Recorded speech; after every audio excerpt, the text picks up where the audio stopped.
नमस्कार। मैं संजय सनम, आप सबका सादर अभिवादन। आज बात करेंगे ज्योतिष के परिप्रेक्ष्य में मीन राशि में ग्रहों का जमावड़ा। और सोशल मीडिया के प्लेटफॉर्म पर आप निरंतर वीडियोस देख रहे हैं। कहीं आशाएं जगाई जा रही है और कहीं हवा पैदा किया जा रहा है। मैं ये नहीं कहता कि ये जो ग्रहों का संचरण है ये प्रभाव नहीं देगा, प्रभाव देगा। लेकिन जैसा बताया जा रहा है, इस राशि पर सावधानी, चेतावनी, और ये राशि हो जाएगी मालामाल। ये कैसे होगा? एक राशि में अरबों खरबों लोग, क्या यह संचरण एक राशि के सभी लोगों के लिए खराब हो जाएगा या सभी लोगों के लिए वरदान बन जाएगा? मीन राशि पर अभी राहु, बुध और शुक्र चल रहे हैं।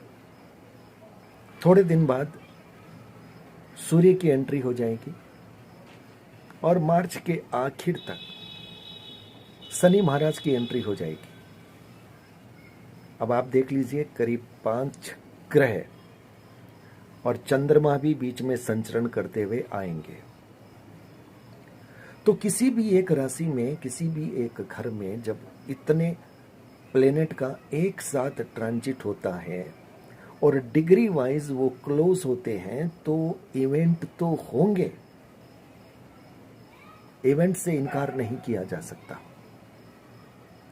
लेकिन अगर हम ये कह दें कि वृषभ राशि माला माल हो जाएगी क्योंकि मीन राशि वृषभ राशि से 11वें भाव में है,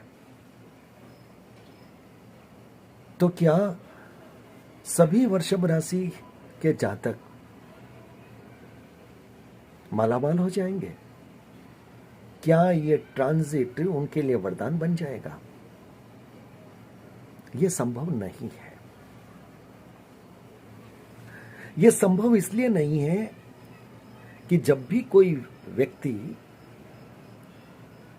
पैदा होता है उस वक्त उसका एक लगन फिक्स होता है और उस फिक्स लगन के आधार पर वृषभ राशि भी उसको कहीं ना कहीं मिलती है। अब आपको मैं 2 उदाहरण बताऊंगा। राशिफल पर जो लोग अंधाधुंध विश्वास करके या तो बहुत खुश हो जा रहे हैं या कोई नेगेटिव परिणाम सुनकर के बहुत दुखी हो जा रहे हैं, उनके लिए 2 उदाहरण आप देखिएगा। अगर किसी जातक का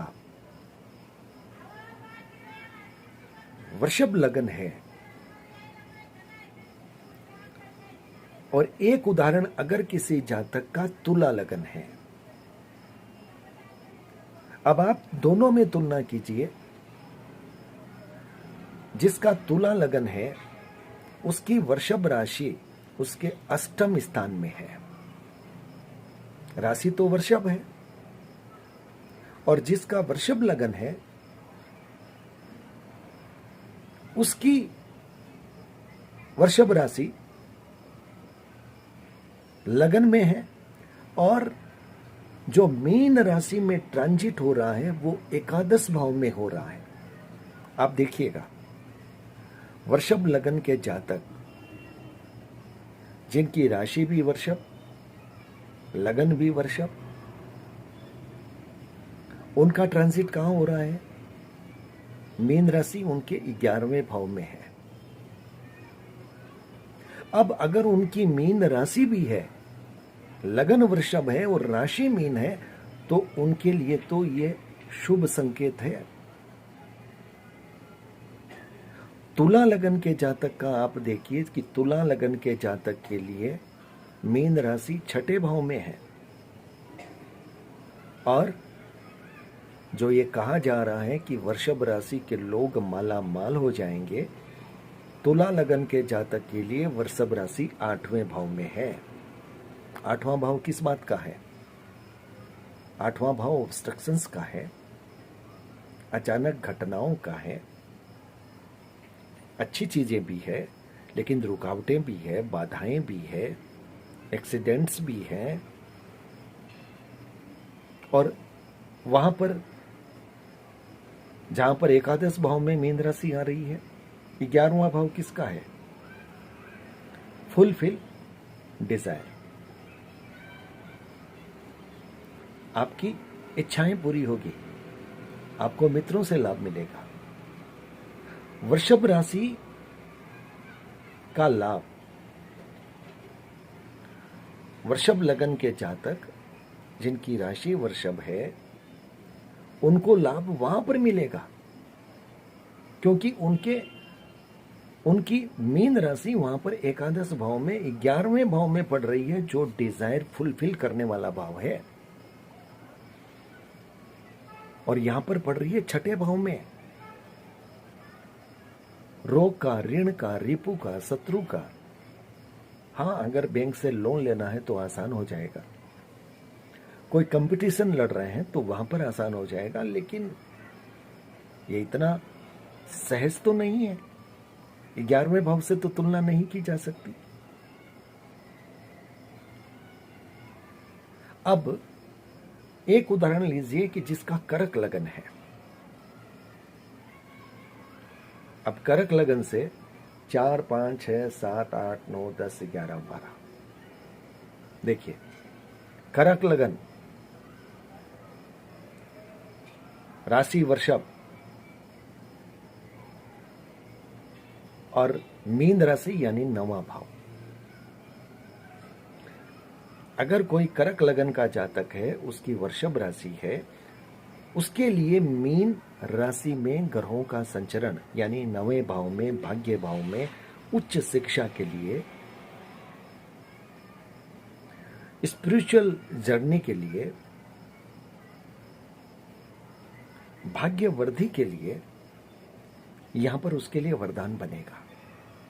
पर जब हम यह कहते हैं कि वृषभ राशि के लिए वरदान, और ये राशियां रहे सावधान, क्योंकि मीन राशि में हो रहा है, तो मीन राशि में अगर संचरण हो रहा है तो मीन राशि वालों के लिए तो वैसे तो कहा जाए तो शनि का दूसरा चरण शुरू, यानी हृदय पर बात आ गई। ये जटिल स्थिति और इतने ग्रहों का संचरण एक ही राशि में, और वहां पर शनि भी आ गए। कुछ देर के लिए शनि राहु साथ रहेंगे, सूर्य भी रहेंगे। तो क्या सभी मीन राशि वालों के लिए दिक्कत वाली बात होगी? हम ऐसा नहीं कह सकते, क्योंकि जैसा कि मैंने बताया, जिसका लगन वृषभ है उसके लिए मीन राशि एकादश भाव में आ रही है। दूसरे लोगों के लिए तकलीफ हो सकती है, लेकिन वृषभ लगन के जातक जिसका एकादश भाव मीन राशि है उसके लिए अच्छे संकेत हैं। और बात सिर्फ यहीं पे समाप्त नहीं होगी, ये गणित यहीं पर आकर के नहीं रुकेगी। इससे ज्यादा नक्षत्रों की गणित में भी जाना पड़ता है कि मीन राशि में कौन कौन से नक्षत्र हैं। मीन राशि में पहले 3 डिग्री 20 अंश तक जुपिटर का नक्षत्र है। अब आपको यह देखना पड़ेगा कि आपकी जन्म कुंडली में जुपिटर कहां बैठा है और किस नक्षत्र में बैठा है। अगर वो शानदार है तो आपके लिए समय अच्छा ही होगा। उसके बाद में 13 डिग्री 20 अंश तक शनि का आएगा और बाद की 13 डिग्री 20 अंश में बुध का आएगा। तो मेरे कहने का मतलब है कि सिर्फ और सिर्फ ऊपरी तौर पर यह कह देना कि फला राशि के लिए वरदान, फला राशि के लिए खतरनाक, सावधानी रखो, आपको ये नुकसान हो सकते हैं, आपके साथ ये घटनाएं हो सकती है, ऐसा नहीं कहा जाना चाहिए। और अगर कहा जाए तो कम से कम लगन के आधार पर बात करनी चाहिए कि जो 12 लगन है उन 12 लगन में वो राशि कहां पे जा रही है। बात यहीं पर पूर्ण नहीं होती, परिणाम यहीं से नहीं मिलेगा। उसके बाद में भी मैंने जैसे कहा कि नक्षत्रों की गणित में जाना पड़ेगा और पर्टिकुलर उस जन्म कुंडली में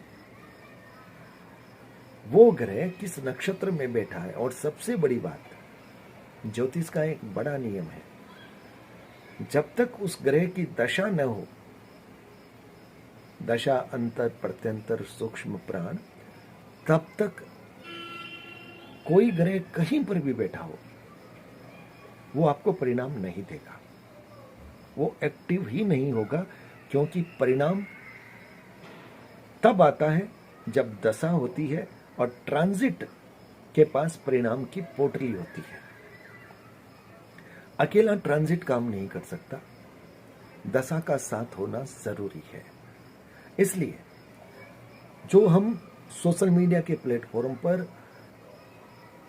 ये आधी अधूरी बात सुन लेते हैं, उसको सुनकर के न तो ज्यादा खुशी होइएगा कि अगर कह दिया कि आपकी राशि की बल्ले बल्ले है, वरदान है, पैसा बरसने वाला है, लोग मिलने वाले हैं, कुछ लोग जुड़ने वाले हैं, यश प्रतिष्ठा की पताका फहराने वाली है, तो वो भरोसा मत कीजिएगा।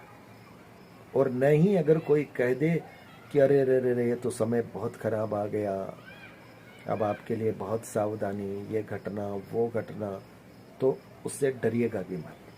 क्योंकि न तो पूरी वो सही है न पूरी ये सही है, क्योंकि बात आधी अधूरी कही गई है। इसलिए आधी अधूरी बात पर पूरा विश्वास मत कीजिएगा। हाँ, अपनी भक्ति, अपना ध्यान, अपने इष्ट के चरणों में रहना वो करते रहिएगा। क्योंकि सबसे बड़ा उपाय वो है, वो शक्ति आपके साथ है। तो फिर कठिन से कठिन समय में भी आपका कॉन्फिडेंस बना हुआ रहता है। दोस्तों, बहुत जल्दी हम BNN भृगुनंदी नाड़ी का कोर्स शुरू करने जा रहे हैं। 5 मिनट के अंदर प्रेडिक्शन करने की टेक्निक, और आपको ज्योतिष आती है नहीं आती है उससे कोई मतलब नहीं है। आपका ज्योतिष के प्रति इंटरेस्ट होना चाहिए, आपके मन में यह भाव होना चाहिए कि हाँ, मुझे सीखना है, मुझे प्रेडिक्शन करना है। अगर आपके मन की यह इच्छा है, आप ज्योतिष के अंदर आना चाहते हैं, आप इसे सेवा के तौर पर या करियर के तौर पर लेना चाहते हैं, तो आपका स्वागत है।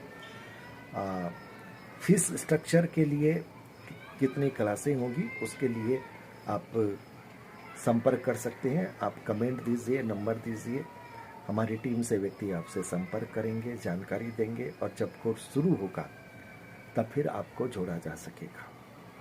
बहुत बहुत आभार, नमस्कार।